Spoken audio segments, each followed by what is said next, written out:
Today we will read the new story शेर और चूहा। आज हम नई कहानी पढ़ेंगे। Let start with me. मेरे साथ आइए, स्टार्ट करिए इस कहानी को। एक शेर अपनी गुफा में सो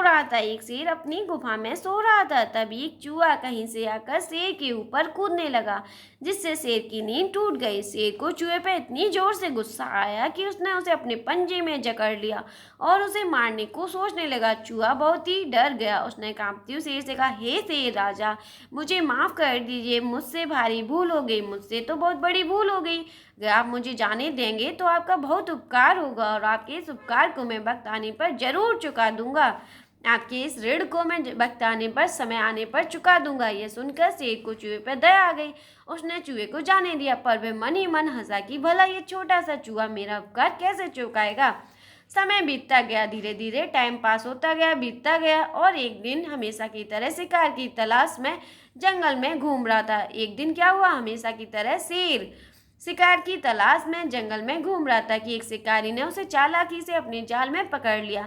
शेर अपनी सहायता के लिए जोर जोर से दहाड़ने लगा। शेर की आवाज़ सुनकर चूहा वहां आया।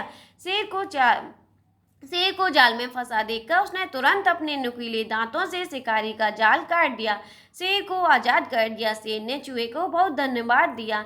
इस तरह हमें कभी छोटे बड़े का भेदभाव नहीं करना चाहिए, हमेशा सबकी मदद करनी चाहिए, क्योंकि जो दूसरों की मदद करता है उसकी सब मदद करते हैं।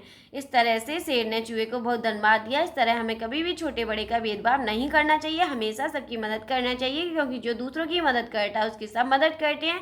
आज की कहानी से हमें ये शिक्षा मिलती है, सीखने को मिलता है कि दूसरे द्वारा किए गए परोपकार को कभी नहीं मिलना चाहिए। अगर दूसरे ने आपकी हेल्प की है तो आपको कभी नहीं भूलना चाहिए और समय आने पर उसकी मदद करनी चाहिए। आपको अपने फ्रेंड्स के द्वारा की गई हेल्प को कभी नहीं भूलना चाहिए। अगर आपके फ्रेंड्स आपको कॉपी पेंसिल शेयर्स करते हैं तो समय आने पर भी आपको भी उनकी मदद करनी चाहिए। Thank you watching my video. Please like share and subscribe.